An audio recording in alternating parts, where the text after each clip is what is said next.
नमस्कार करेंगे। ओम नमः सिद्धेभ्यः।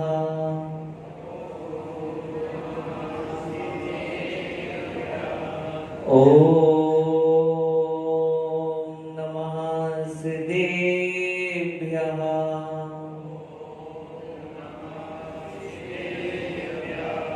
ओम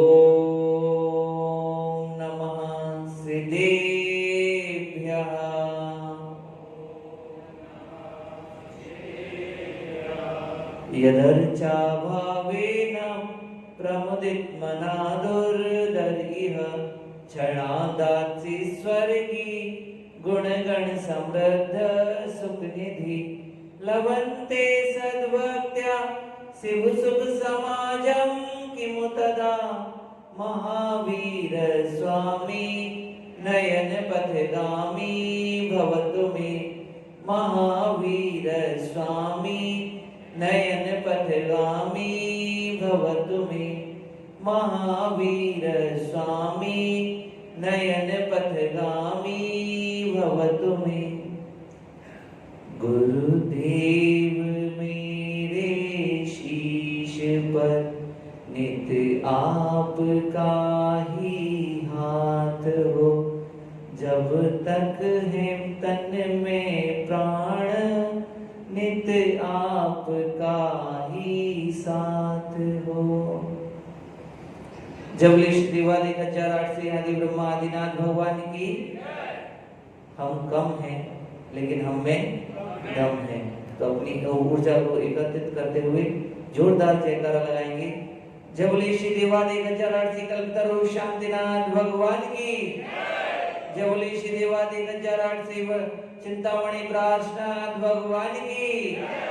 जय बोले परम पूज्य वात्सल्य रत्नाकराचार्य गुरुदेव श्री विमल सागर जी महाराज की। जय बोले परम पूज्य तपस्वी सम्राट आचार्य गुरुदेव श्री सम्मति सागर जी महाराज की। जय बोले परम पूज्य ध्यानयोगी आचार्य गुरुदेव श्री सुंदर सागर जी गुरुदेव की। समस्त आचार्य संघ की। द्वादशांग में जिनवाणी माता की। उत्तम किंचन धर्म की।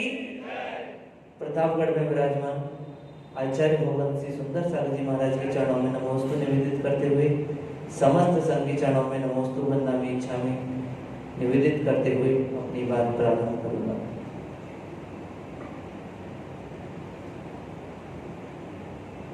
पर्युषण पर्व आया और अब एक कदम बाकी है जाने में। क्या सीखा हमने? इस साल आया, पिछले साल आया था, इस साल आया, अगले साल भी आएगा। ऐसे ही हर साल आता रहेगा या कुछ और परिवर्तन भी होगा? पर्व तो आया था, आया है और आगे भी आएगा। लेकिन अगर पर्व आने के बाद भी हमारे जीवन में परिवर्तन न हो तो हमारा पर्व मनाना सार्थक नहीं है। इन पर्व विशेष के दिन इसीलिए आते हैं कि आप अपनी आत्मा का कल्याण कर सकें, धर्म ध्यान कर सकें, भगवान की पूजा अर्चना कर सकें, गुरुओं की उपासना कर सकें और अपने जीवन में जो भी दोष आदि लगे हैं उनका निराकरण कर सकें, जैन धर्म के मार्ग पर आगे बढ़ सकें, अपनी आत्मा को पहचान सकें, निज तत्व को पहचान सकें और सपने सम्य दर्शन को निर्मल कर सकें। इसलिए ये पर्व आते हैं, बार बार आते हैं। लेकिन हम क्या करते हैं? पर्व आते हैं, नए नए कपड़े पहनते हैं, अच्छा खाना पीना खाते हैं, एक दूसरे से मिलने जाते हैं, जो व्रत उपवास करते हैं उनको बधाइयां दे देते हैं और ज्यादा से ज्यादा उनके यहाँ जीवन करने भी चले जाते हैं और लास्ट में समाज का जीवन होता ही है। तो जीवन हो गया, उसी के साथ पर्व पूरे हो गए। ऐसा ही होता है ना? इससे आगे क्या होता है, क्या करना चाहिए हमको, इसकी सूचना के लिए ये पर्व आते हैं कि हमें बार बार इसीलिए आते हैं कि हम इन चीजों से आगे बढ़ें। नए कपड़े पहनना, खाना पीना खाना और इधर उधर घूमना, सबसे मिलना बोलना चालना, इसके लिए तो दुनिया के अन्य पर्व भी पड़े हुए हैं। वो पर्व और अपने जैन पर्वों में यही अंतर है। ये जैन पर्व आध्यात्मिक होते हैं, आत्मा की तरफ उन्मुख करने वाले होते हैं, आत्मा की तरफ दृष्टि डालने वाले होते हैं, और इन्हीं पर्वों के माध्यम से हम अपनी आत्मा का भेद विज्ञान प्राप्त कर सकते हैं। तो हमें भेद विज्ञान प्राप्त करने की तरफ प्रयत्न करना चाहिए। लेकिन हम करते क्या हैं? वैसे ही लगे रहते हैं और वैसे ही पूरा हो जाता है। फिर अगली साल आते, फिर मनाते, फिर यही करते हैं। तो हमें इस बात का विशेष ध्यान देना चाहिए कि हम इस चीज से आगे बढ़ें। अभी तो एक दिन बाकी है। अंत भला तो सब भला। अगर आपने एक दिन में भी अगर अपनी आत्मा की तरफ ध्यान दे लिया, अपने निज आत्म तत्व की तरफ ध्यान दे लिया, अपने सम्यक दर्शन को उज्जवल कर लिया, तो समझ लेना इस साल का पर्व भी मनाना आपका सार्थक हो जाएगा। आज उत्तम आकिंचन्य का दिन। जगत में किंचित मात्र भी मेरा नहीं है, यह आकिंचन है। और हम क्या करते हैं? जगत में जितना है सब मेरा है, सब मुझको मिल जाए, ऐसी भावना रखते हैं। तो इस आकिंचन से हम कितने दूर हैं? विचार करें कि इस आकिंचन से हम कितनी दूर हैं कि आकिंचन तो ये कह रहा है कि जगत में किंचित मात्र भी मेरा नहीं है, और हम ये कह रहे हैं कि सारे जगत में जितना है सब मेरा है, किसी और को ना मिल जाए। ऐसी दिन रात लगे रहते, इसी उधेड़ बुन में लगे रहते हैं। कृष्ण ने भी गीता में कहा, क्या था तेरा जो चला गया, क्या ना तू कुछ साथ लाया था, ना कुछ साथ ले जाएगा। तू कुछ साथ में लाया था? मुट्ठी बांधे आते हैं था, हाथ पसारे जाना है, कुछ लाया तो था नहीं। लाया था तो अपने कर्म अपने साथ लाया था, और कुछ भी अपने साथ लाया नहीं। जो आज तेरा है बीते कल किसी और का था, जिसको आज तू अपना मान रहा है किसी और का था। परंपरा से अगर मकान में भी आप रह रहे हो, घर में भी रह रहे हो, तो अभी आपका है, आगे आपके बेटे का होगा, पीछे से आपके पिताजी का था, तो पहले किसी और का था, आज किसी और का है, आगे और किसी और का होगा। यही परिणति हर वस्तु में, संसार की प्रत्येक वस्तु में हमें लगा लेनी चाहिए। न आने वाला कल किसी और का होगा, और आगे किसी और का हो जाएगा। तो इसलिए क्या है कि हम कुछ भी साथ नहीं लाए थे, न कुछ साथ ले जाने वाले हैं, और यहाँ पर अपना अपना अपना अपना अपना अपना करते रहते हैं। ये मेरा, ये है मेरा, ये तू मेरा, ये मेरा बेटा। धन दौलत आदि के लिए तो करते ही करते हैं, रिश्ते नाते को लिए भी करते हैं। ये मेरा बेटा, ये मेरा पोता, ये मेरी वो, ये मेरी पत्नी, आदि आदि सबको अपना मान बैठे हैं। रिश्ते नातों को भी अपना मान बैठे हैं, और धन संपत्ति को भी अपना मान बैठे हैं। लेकिन था हमारा कुछ भी नहीं, और ना है हमारा कुछ भी। अहंकार जोड़ने का नहीं, छोड़ने का भी हुआ करता है। त्याग भी हम कर रहे हैं तो उसमें भी अहंकार आ जाता है। जोड़ने का तो है कि ये मेरा, मेरे पास इतना है, तेरे पास क्या है, मेरे पास इतना है, तेरे पास क्या है। लेकिन छोड़ने का भी हो सकता है कि मैंने इतना छोड़ा, तूने क्या छोड़ दिया। त्याग का भी त्याग करो। जो त्याग आपने कर दिया है उसको भी अपने दिमाग से निकाल दो कि मैंने किसी वस्तु का त्याग किया है। तब तो वही आकिंचन है कि मैंने जिसका त्याग किया है उसका भी त्याग कर दिया है। तीर्थंकरों के पास अपार वैभव था, लेकिन जब गए तो क्या था? तन पे एक वस्त्र भी नहीं। कितना वैभव की कोई कमी थी क्या? अपने पास था, राज्य था, सब कुछ था, उसके बाद भी सारी व्यवस्थाएं कहां से? देवलोक से चलती हैं। सब इंद्र आज्ञा में हर समय आज्ञा में तैयार रहता है, हे भगवान आज्ञा कीजिए, क्या चाहिए, किस तरीके से करना है, हर आज्ञा के लिए वो तैयार रहता है। तो क्या धन वैभव की कमी थी, क्या रिश्ते नातों की कमी थी, क्या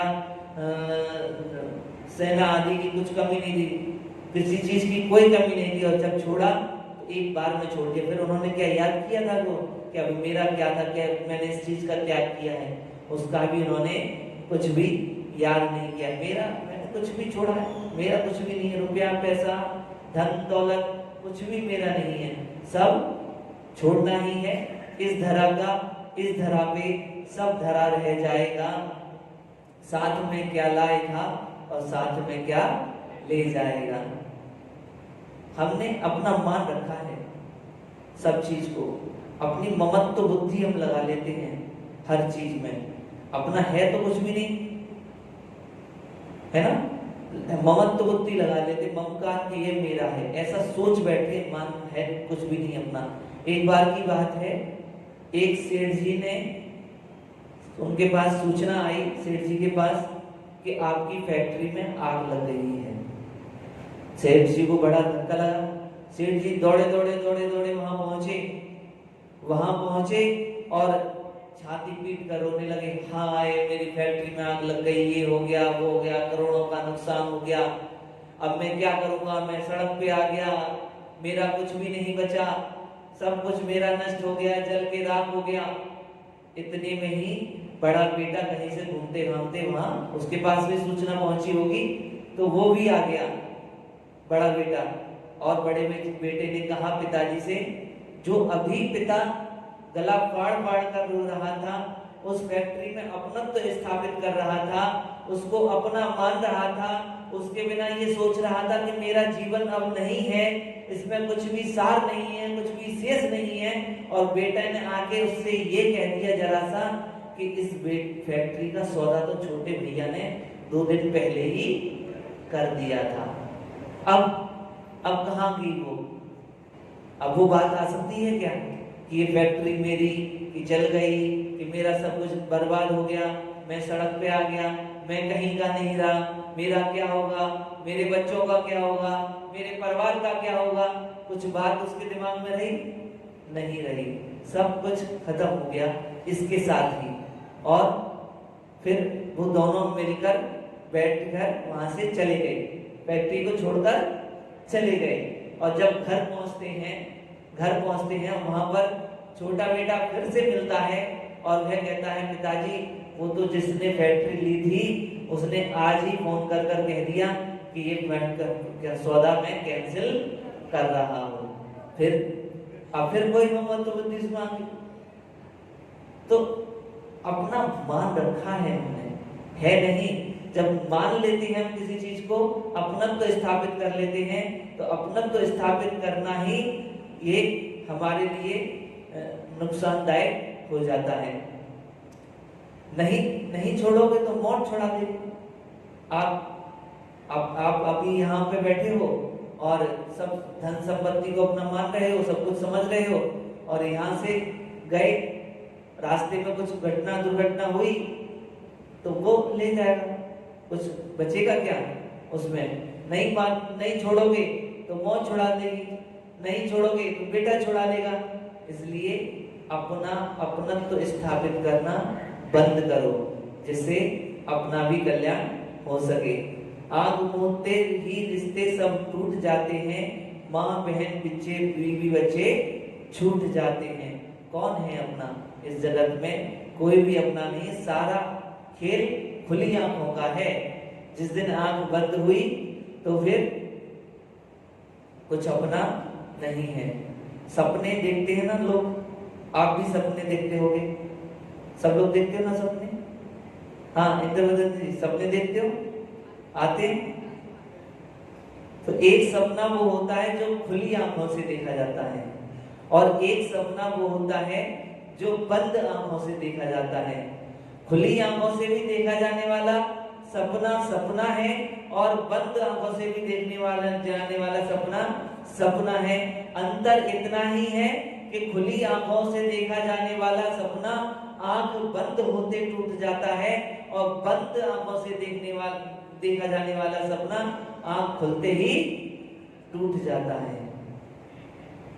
होता है ऐसा। उसके बाद क्या है?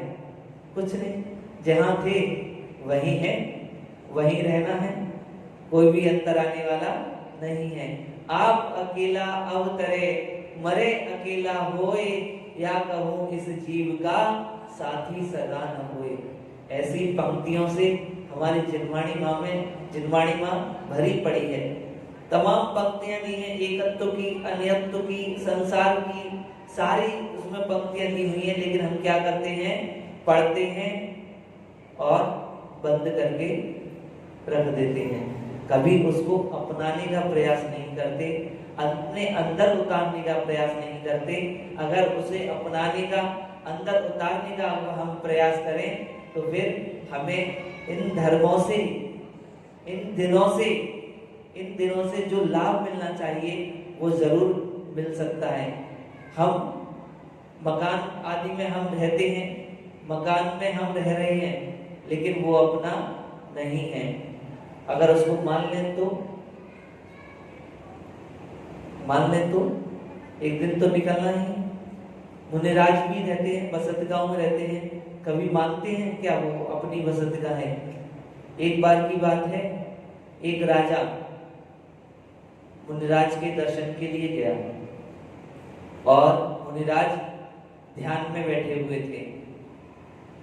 मुनिराज ध्यान में बैठे हुए थे, राजा भी पास में जाकर बैठ गया और राजा ने वहां पे बैठ गया और मुनिराज के ध्यान पूरा होने का इंतजार करने लगा। थोड़ी देर बाद मुनिराज का ध्यान पूर्ण हुआ और वो आंखें उन्होंने खोली तो उन्होंने उसको उपदेश दिया। उपदेश सुनने के बाद राजा ने मुनिराज से कहा कि आप यहाँ इस जंगल में बैठे हो, पेड़ के नीचे बैठे हो, आप एक काम करो कि मेरे यहाँ घर में चलो। वो थोड़ा सा राजा परीक्षा करना चाहता था मुनिराज की, कि मुनिराज, जिन मुनिराजों का मैंने उपदेश सुना है वो मुनिराज सच्चे हैं या नहीं, या मेरी बातों में आकर बहक जाते हैं। इस तरीके से उसने मुनिराज की परीक्षा लेना चाहिए। मुनिराज से उसने कहा कि आप यहाँ जंगल में बैठे हो, पेड़ के नीचे बैठे हो, गर्मी धूप बरसात आदि को सहन कर रहे हो, एक काम करो कि आप मेरे साथ महल चलो, आप मेरे साथ महल चलो। महाराज ने कहा मुझे महल और वन से क्या तात्पर्य है, मेरा तो यही ठीक है, मेरा तो जीवन यही कट रहा है, मैं सालों से यही हूँ और मेरा समाधि तक जीवन यही कट जाएगा। नहीं महाराज, आप मेरे साथ चलो, कुछ दिन के लिए चलो, देखना वहाँ पे रहने का थोड़ा सा, आप वहाँ पे भी स्वाध्याय यहाँ करते हो, ध्यान यहाँ पे करते हो, तो वहाँ महल में कर लेना। मुनिराज को कुछ उसके ऊपर शक हुआ और मुनिराज ने सोचा ठीक है और उससे बोल दिया चलते हैं। तो मुनिराज उसके साथ चल दिए। अब राजा तो बड़ा सोच में पड़ गया कि मैंने जो ऐसा सोचा था कहीं उन मुनिराज के भावों में वैसा कहीं परिवर्तन तो नहीं आ गया, और चलता चला जा रहा। महाराज भी साथ में चलते चले जा रहे। अब उसने सोचा कि महाराज तो आते ही जा रहे हैं, मैंने तो सोचा था ये रुक जाएंगे, आएंगे नहीं, या आएंगे भी तो रुक जाएंगे, लेकिन ये तो आते ही जा रहे हैं। तो वो वहां पर फिर धीरे धीरे करके सब महल में पहुंच गए। तो महल में पहुंच गए तो राजा ने बोला आप कहाँ रुकेंगे? बाहर बरामदे में रुकेंगे, ऊपर छत पर रुकेंगे, जैसे भी आप रुकेंगे मैं व्यवस्था करवा देता हूँ, आपकी योग्य व्यवस्था करवा देता हूँ। तो महाराज ने कहा हम तो जो महल में कमरे हैं उनमें रुकेंगे, ऐसा उन्होंने कहा। तो राजा ने कहा ठीक है, आप कमरों में रुकेंगे तो उन्होंने कमरे, आपको जो पसंद हो वो खुलवा देंगे आपके लिए कमरे, जितने कमरे हैं महल में तो बहुत सारे कमरे हैं, कोई भी कमरा खुलवा देंगे। तो महाराज ने ये कहा उससे, तेरे महल में जो सबसे अच्छा कमरा हो, सबसे सुंदर कमरा हो, सबसे भव्य कमरा हो, उस कमरे को खुलवा दो। ठीक है, खुलवा दिया। महाराज उस कमरे में रुक गए, ठहर गए। रात्रि हुई, सवेरे हुआ, राजा ने सोचा कि रात्रि हो गई, सुबह हो गया, अब महाराज जाएंगे। महाराज तो रुक गए, आहार किया, आहार भी कर लिया, सोचा आहार के बाद जाएंगे, फिर भी नहीं बोला महाराज ने जाने का। अब बड़ा परेशान राजा, ये क्या हो रहा है, कहीं इनके मन में परिवर्तन तो नहीं आ गया, इनकी उसमें परिवर्तन तो नहीं आ गया। एक दिन रुके, 2 दिन रुके, 4 दिन रुके, 10 दिन रुके, राजा की परेशानी बढ़ती गई, उसका चिंतन बढ़ता चला गया। फिर चातुर्मास आ गया, तो महाराज ने कहा कि हम तो चातुर्मास यहीं पे स्थापित कर लेते, वो तो चातुर्मास के लिए भी रुक गए। अब राजा ने सोचा कुछ ना कुछ तो गड़बड़ है, कुछ नहीं, चातुर्मास भी पूर्ण हुआ। चातुर्मास पूर्ण हुआ तो फिर सोचा उसने, शायद राजा ने, हो सकता है मैं कहीं गलत हूं और ये महाराज अब चले जाए यहाँ से, तो इस तरीके से उसने सोचा। लेकिन चातुर्मास के बाद फिर उसने कहा भी, महाराज मुनिराज आपके यहाँ काफी समय हो गया है और अब आप यहाँ रुकने का कैसा रहेगा। तो महाराज ने कहा भी मैं यहाँ पे 2 महीने और रुकूंगा। 2 महीने और रुके, 2 महीने हुए। महाराज तो सब पहले ही जानते थे, सब समझ चुके थे, कोई बात नहीं, 2 महीने और पूरे हो गए। 2 महीने के बाद फिर आया वो राजा, राजा आया तो महाराज ने कहा अब हम यहाँ से विहार करेंगे। तो राजा को थोड़ा सा अंदर से शांति हुई, तो फिर महाराज चले, राजा चला, महाराज को छोड़ने गया गेट तक। तो मुनिराज ने उससे कहा, राजन मैं तुम्हारे यहाँ इतने दिन रुका, तो मुझे छोड़ने नहीं आओगे, छोड़ने नहीं आओगे, ठीक है छोड़ने चलते हैं। थोड़ा और आगे चला, फिर सोचा उसने कि अब मुनिराज बोलेंगे तो मैं चला जाऊंगा। फिर वो तो चलते ही जा रहे थे, चलते ही जा रहे थे, रुके ही नहीं, बहुत देर हो गई, बहुत दूर तक पहुंच गए।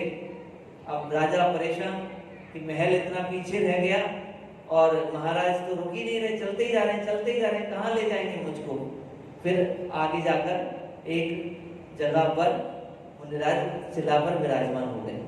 तो विराजमान हो गए तो मुनिराज को नमस्कार किया राजा ने, और राजा मुनिराज से बोला, हे भगवान मैं तो अब चलूं, कि तुम कहाँ जा रहे हो।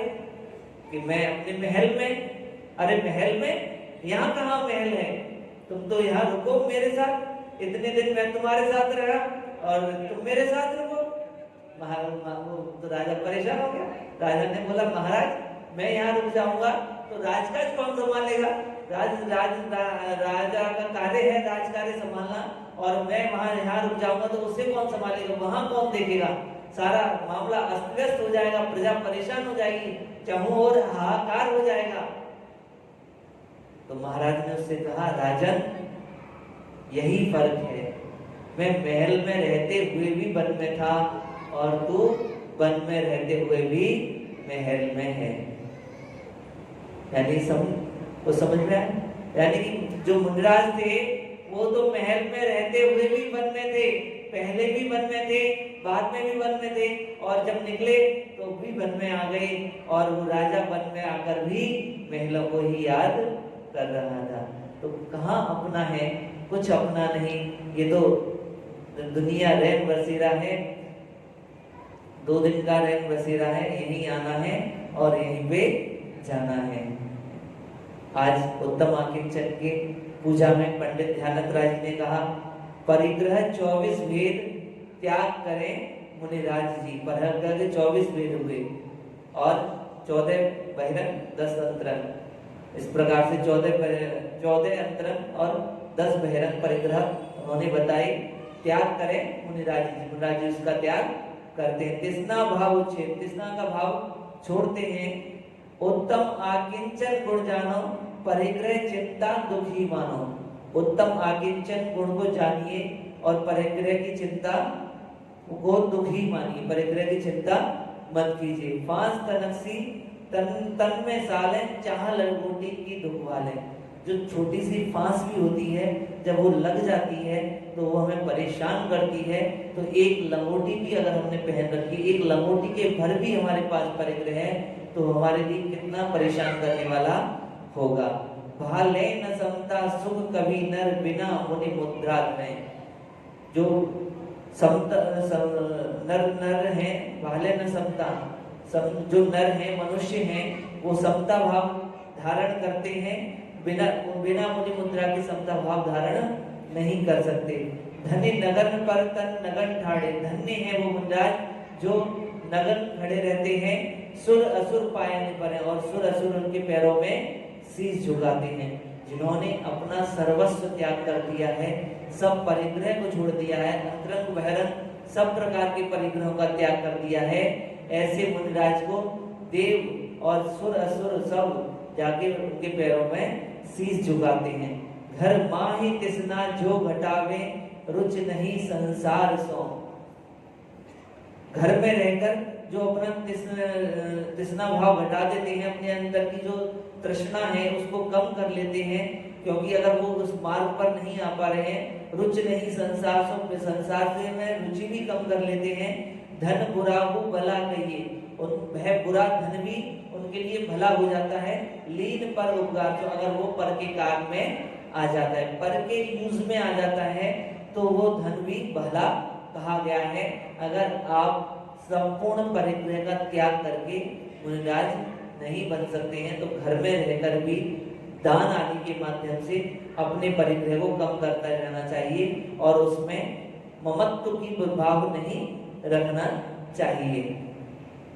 जैसे गृहस्थ की बेटी होती है, तो बेटी को क्या है, घर में रहती है, उसको पालता है, पोसता है, बड़ा करता है, सब काम करता है, लेकिन फिर भी उसे पराया धन समझता है। कभी उसमें अपनत्व लगाता है क्या? नहीं लगाता, क्योंकि एक दिन तो ये जाने ही वाली है, कभी उसमें अपनत्व धारण नहीं करता है। और उसी प्रकार जिस प्रकार कमल जलते भिन्न कमल है, जल में रहते हुए भी कमल जल में से कीचड़ से लिप्त नहीं होता है, तो हमें भी संसार में सर्वप्रथम तो उपदेश यही दिया गया है कि आप संसार में सर्व परिग्रह का त्याग करके मुनिराज के व्रतों को अंगीकार कीजिए। और अगर आप उस मार्ग पर चलने में असमर्थ पा रहे हैं शक्ति के अनुसार, तो आपको करना ही चाहिए। अगर फिर भी आपकी शक्ति नहीं है और आप नहीं कर पा रहे हैं, तो कम से कम श्रावक के गुणों को, मूल गुणों को, उत्तर गुणों को धारण करना चाहिए और श्रावक के योग्य कार्य को, दान आदि को हमेशा करते रहना चाहिए। जब ये आचार्य गुरुदेव सुंदर सागर जी गुरुदेव की जनवाणी स्तुति के लिए सभी लोग खड़े हो जाएं।